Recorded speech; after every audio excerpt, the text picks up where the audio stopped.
festgestellt, dass auch der Hans verdächtig ist, nicht nur ich. Weil der Hans war auch schon ein paar Mal in der russischen Zollunion drin. Also wir sind wirklich auch mit WIN-Nummer überprüfen und Auto auseinandernehmen richtig gefilzt worden. Ich glaube, der Hans und ich sind eine dumme Kombination für die Ukraine, um mit dem Jan zu reisen. Der hatte nämlich saubere Papiere. Man muss sich schon irgendwie Gedanken machen, mit wem man hier eigentlich durch die Gegend reist. Ja.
Es gibt hier im Park einen Solarbaum mit Parkbank und Steckdosen, sogar mit USB. Moldawien, das laut Presse ärmste Land Europas. Und nein, das ist nicht nur in der Hauptstadt so. Wir haben das älteste Auto im Land. Das hier ist ein Wohngebäude namens Romanita und es sieht so aus, als wäre ein UFO bzw. Buslutscher oben drauf gelandet. Man kann hier in Moldawien Cash-Dollar aus dem Automaten ziehen und wir brauchen davon ganz viele für unser übernächstes Reiseziel, weil wir das in Cash-Dollar zahlen müssen. Und haben gerade dumm aus der Wäsche geguckt, weil das aus dem Automaten kam. Das kennen wir gar nicht. Das sind die neuen 100-Dollar-Scheine, von denen hatten wir noch keine.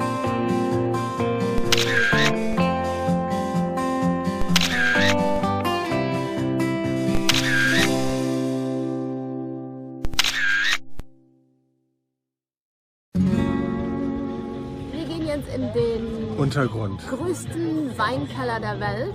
200 Kilometer Stollen unter der Erde. Mit ca. 1,5 Millionen Flaschen Wein, die da liegen. Schön gekühlt bei kontinuierlichen 12. Hier können Privatleute für 500 € im Jahr ein solches Fach für den Wein mieten.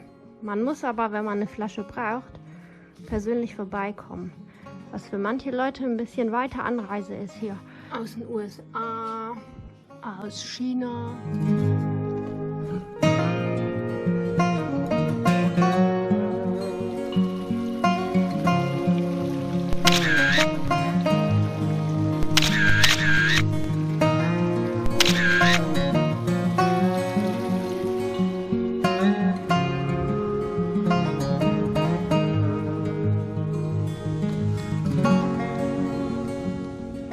Felsenkloster. Und das hier waren wohl die Mönchskemenhaten. Allerdings kann man hier nicht stehen, also ich schon hier, aber andere Menschen nicht. Deswegen parkt der Jan da.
haben jetzt unsere Krankenversicherung für die nächsten 40 Tage erstmal gekündigt.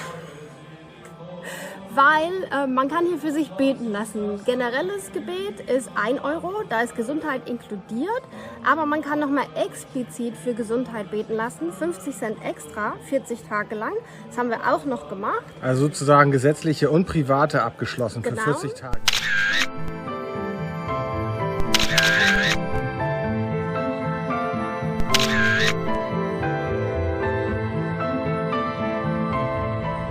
Wir sind hier im Zigeunerviertel von Soroka und da bauen die Zigeuner sich Paläste.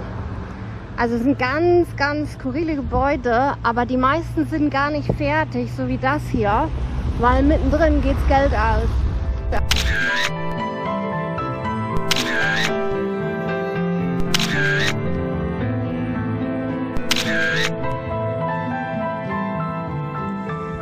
Jetzt sind wir bis in den Norden des Landes gefahren, um diese Burg zu besichtigen, und die hat wegen Renovierung geschlossen. Da drüben ist die Ukraine und da ist heute Nationalfeiertag. Wir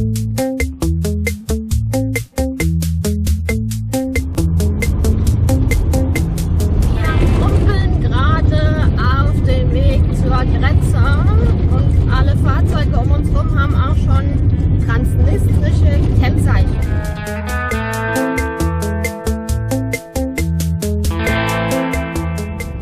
So, wir sind in Transnistrien. Man braucht nur die ganz normalen Papiere, Pass und Fahrzeugpapiere. Man kriegt dann für die Personen so einen Schnipsel, da steht drauf, wie lange man im Land bleiben darf. Wir dürfen bis zum 6. Oktober bleiben. Man muss dazu eine Adresse haben. Die haben wir nicht, aber wir haben ein Hostel in Tiraspol angegeben, wo wir aber auch keine Buchung haben. Und fürs Auto gibt es dann nochmal so einen Zettel für die Vignette, 5 $. In Transnistrien hat der Sheriff Monopol für alles. Das sind 2 ehemalige KGB-Agenten, die sich hier selbstständig gemacht haben. Denen gehört die größte Supermarktkette und die Tankstellenkette. Da hinten ist der Sheriff. Dann haben sie den Mobilfunk, die einzige Mobilfunkkette. Dann sind sie politisch aktiv, haben eine Partei gegründet, die in der Regierung ist, und einen Fußballverein. Wir sind in Bessarabien und da haben ganz viele deutsche Siedler Landwirtschaft betrieben. Und das hier ist Neudorf. Wir sind in Glückstal und das hier war die evangelische Kirche. Jetzt ist es Haus der Kultur.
Den Schichtwechsel erwischt. Laut Navi wären wir schon längst angekommen.